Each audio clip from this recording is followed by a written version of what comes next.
ময়নায় নিখোঁজ বিজেপি কর্মীর দেহ উদ্ধার। পুকুরে মিলল বিজেপি কর্মী সুব্রত অধিকারীর দেহ। খুন করা হয়েছে ছেলেকে, এমনটাই অভিযোগ মৃতের মায়ের। রবিবার থেকে নিখোঁজ ছিলেন বিজেপি কর্মী। অনুষ্ঠান দেখতে যাচ্ছেন বলে বাড়ি থেকে বেরিয়েছিলেন বিজেপি কর্মী। বাড়ি না ফেরায় ময়না থানায় নিখোঁজ ডায়েরি করে পরিবার। বৃহস্পতিবার বাড়ির পাশে পুকুর থেকে উদ্ধার হয় দেহ। ময়নায় নিখোঁজ বিজেপি কর্মীর দেহ উদ্ধার হয়। প্রাথমিক তদন্তে দেহে কোনো আঘাতের চিহ্ন নেই। পরিবারের তরফে থানায় কোনো লিখিত অভিযোগ দায়ের হয়নি। দেহ ময়নাতদন্তের জন্য পাঠানো হয়েছে। ময়নাতদন্তের রিপোর্ট এলে মৃত্যুর কারণ জানা যাবে, জানালেন পূর্ব মেদিনীপুরের ভারপ্রাপ্ত পুলিশ সুপার মিতুন দে। কেউ মেরে ফেলাইছে গো বাবা, আর কিছু না রে বাবা রে।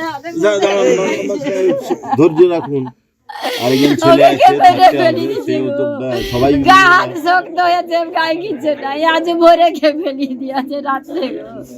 আমি ঠাকুরমন্দির ধোয়া দিয়ে যাই, কোনো দিন কিছু দেখিনি। সেও আজকে না ভাসিয়া উঠা পড়ছে গো। আগে পঞ্চায়েত আজ কদিন গেছে গো, কেউ গায়ে করেনি গো।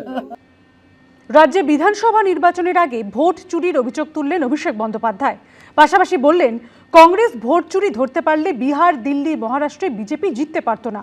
পাল্টা বিজেপি তৃণমূলের আঁতাতের অভিযোগ তুলে আক্রমণ শানিয়েছে কংগ্রেস। বিহারে বিধানসভা ভোটের সময় তথ্য পরিসংখ্যান সামনে এনে নির্বাচন কমিশনের বিরুদ্ধে ভোট চুরির বিস্ফোরক অভিযোগ তুলেছিলেন রাহুল গান্ধী। সরাসরি প্রধানমন্ত্রী, স্বরাষ্ট্রমন্ত্রী এবং মুখ্য নির্বাচন কমিশনারের বিরুদ্ধে সরব হয়েছিলেন লোকসভার দলনেতা ও কংগ্রেস সাংসদ। लोकतंत्र पर आक्रमण हो रहा है, अंबेडकर जी के कॉन्स्टिट्यूशन पर आक्रमण हो रहा है और डायरेक्टली मोदी जी, अमित शाह जी और ज्ञानेश जी जॉइंटली पार्टनरशिप बना के कर रहे हैं और इससे देश का बहुत नुकसान हो रहा है, भारत माता का नुकसान हो रहा है, डैमेज हो रही है। मेन मुद्दा वोट चोरी का है और SIR उसको अब कवर अप करने का है और इंस्टीट्यूशनलाइज करने का। কিন্তু শেষ পর্যন্ত বিহারে বিপুল ভোটে জয়ী হয়েছে এনডিএ। পশ্চিমবঙ্গেও কয়েক মাস পর নির্বাচন, তার আগে চলছে SIR। এই আবহে ভোট চুরির অভিযোগে বিজেপিকে নিশানা করতে গিয়ে কংগ্রেসকে দোষেছেন অভিষেক বন্দ্যোপাধ্যায়। चोरी वोटर लिस्ट में हो रहा है। अगर कोई पॉलिटिकल पार्टी कांग्रेस ये पकड़ लिया होता, हरियाणा से, महाराष्ट्र से, न्यू दिल्ली से, बिहार से, चारों स्टेट में बीजेपी हारती। आम आदमी पार्टी दिल्ली में पकड़ नहीं पाया, बिहार में आरजेडी कांग्रेस पकड़ नहीं पाया, इसलिए बीजेपी 88% का स्ट्राइक रेट लेके जीता है। পাল্টা বিজেপির সঙ্গে আঁতাতের অভিযোগ তুলে তৃণমূলকে বিঁধেছে কংগ্রেস।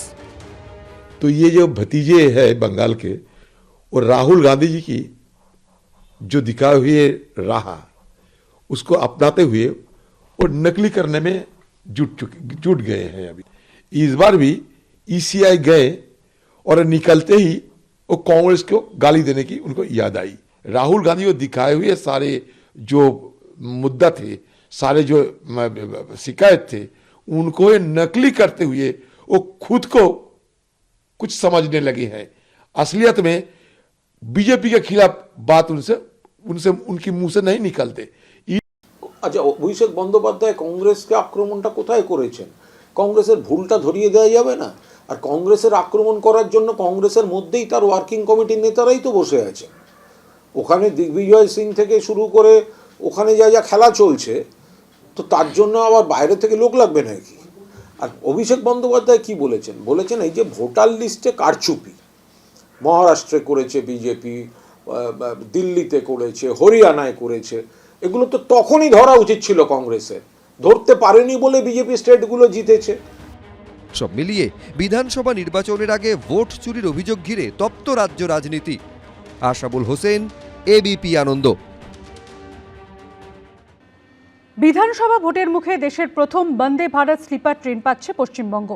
বৃহস্পতিবার রেলমন্ত্রী অশ্বিনী বৈষ্ণব জানিয়েছেন, 17 বা 18 জানুয়ারি হাওড়া গুয়াহাটি বন্দে ভারত স্লিপারের উদ্বোধন করতে পারেন প্রধানমন্ত্রী। আর এদিকে এই নিয়ে শুরু হয়েছে রাজনৈতিক চর্চা। চলছে SIR এর শুনানি, তারপরই পশ্চিমবঙ্গে বিধানসভা ভোট। তার ঠিক আগে দেশের প্রথম বন্দে ভারত স্লিপার ট্রেন পাচ্ছে পশ্চিমবঙ্গ। চলবে হাওড়া থেকে বিজেপি শাসিত অসমের গুয়াহাটি পর্যন্ত। বৃহস্পতিবার রেলমন্ত্রী অশ্বিনী বৈষ্ণব জানিয়েছেন, প্রধানমন্ত্রী নরেন্দ্র মোদী বন্দে ভারত স্লিপারটির উদ্বোধন করবেন। पहला रूट गुवाहाटी से कोलकाता, अंदाजा था कि करीब 2026 के मिडिल तक कंप्लीट हो जाएगा काम, लेकिन लकीली जितनी मेहनत की टीम ने 2026 की आरंभ में ही ये काम कंप्लीट कम्प्लीट हुआ है। রেলমন্ত্রীর দাবি বন্দে ভারত থার্ড এসির ভাড়া হবে 2300 টাকা, সেকেন্ড এসির ভাড়া হবে 3000 টাকা আর ফার্স্ট এসির ভাড়া হবে 3600 টাকা। নতুন বছরের শুরুতেই পশ্চিমবঙ্গের জন্য সুখবর। রেলমন্ত্রী ঘোষণা করলেন যে কলকাতা থেকে গুয়াহাটি বন্দে ভারত ট্রেন চালু হবে। তাদের মাধ্যমে প্রথম শুনতে পেলাম, যদি হয় এটা খুব ভালো অভিজ্ঞতা হবে সাধারণ মানুষদের। শিলিগুড়িতে বেশি আসা যাওয়া করি, এই জন্য ট্রেনটা হলে ভালোই হবে। আর আমরা মনে করি টাইমলি আমাদের মতো শিলিগুড়ি সুটেবল করা যায়, তাহলে আর ভালো হয়ে যাবে। স্লিপার ক্লাস আমরা শুনেছিলাম বৈষ্ণোদেবীতে স্টার্ট করেছিল প্রথম, তো এটা এখানে করলে আরো বেটারই হবে। আর আমাদের মানে দার্জিলিং মেলে প্রেশারটা একটু কমবে, আর আমরা মনে করি এই ট্রেনটা করলে ভালোই হবে। 26-এর বিধানসভা ভোটের আগে পশ্চিমবঙ্গকে বন্দে ভারত স্লিপার দেওয়ার মধ্যে রাজনীতি দেখছে তৃণমূল। 800 টাকার টিকিটকে আপনাকে 2500 টাকা দিয়ে কেটে যেতে হবে, এই হচ্ছে বিকশিত ভারত। আর বিজেপি খুব ভালো মতো জানে যেদিনকে ভোটের রেজাল্ট বেরোবে সবার আগে বিজেপির নেতারাই টিকিট কাটবে। আগেরবার 2021-এ দো মাই দিদি গাই ডায়লগ দেওয়া বিজেপির নেতারা, তারা নিজেরা সকাল 10টার পর থেকে ফ্লাইটের খোঁজ করছিলেন। এবার যাতে পালাতে সুবিধা হয় তার জন্য এখান থেকে গৌহাটির জন্য ডাইরেক্ট ট্রেন করে দিয়েছে নরেন্দ্র মোদী ঘুমোতে ঘুমোতে। এমনিও পার্টিটা ঘুমিয়েই রয়েছে। আজকে তারা দেখতে পাচ্ছেন যে নরেন্দ্র মোদী সারা ভারতবর্ষের মানুষের আর্থসামাজিক উত্তরণ চান, তাদের জীবনের গতি আনতে চান, স্বাচ্ছন্দ্য চান। কিন্তু দুর্ভাগ্যের বিষয় এটাই যে পশ্চিমবঙ্গের 43টা রেলের প্রজেক্ট বন্ধ হয়ে আছে জমি জটের কারণে। তো যে রাজ্যে বর্ডারে ফেন্সিং করা যায় না রাজ্য সরকারের অসহযোগিতার কারণে, যে রাজ্যের মাত্র 20 মিটারের মতো একটা সমস্যাকে এখনো পর্যন্ত সমাধান করতে পারে না রাজ্য সরকার, যাতে মেট্রো রেল এখান থেকে সরাসরি হাওড়া পর্যন্ত চলে যাবে, এর জন্য দায়ী কে? বন্দে ভারত স্লিপারটি হাওড়া থেকে যাত্রা শুরু করে ব্যান্ডেল, কাটোয়া, আজিমগঞ্জ হয়ে পৌঁছবে নিউ ফারাক্কা, মালদা টাউন। সেখান থেকে নিউ জলপাইগুড়ি, নিউ কোচবিহার, অসমের নিউ বঙ্গাইগাঁও হয়ে পৌঁছবে গুয়াহাটির কামাখ্যায়। বন্দে ভারত স্লিপারে মোট 16টি কোচ থাকবে। একবারে মোট 823 জন যাত্রী যেতে পারবেন। থাকছে অটোমেটিক দরজা, আরামদায়ক berth, emergency talkback system. Semi high speed এই ট্রেন ঘন্টায় সর্বোচ্চ 180 কিলোমিটার বেগে ছুটতে পারে।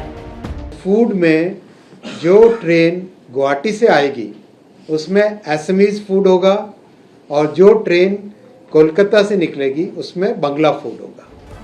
রেলমন্ত্রী জানিয়েছেন 17 বা 18 জানুয়ারি হাওড়া গুয়াহাটি বন্দে ভারত স্লিপারের উদ্বোধন করতে পারেন প্রধানমন্ত্রী।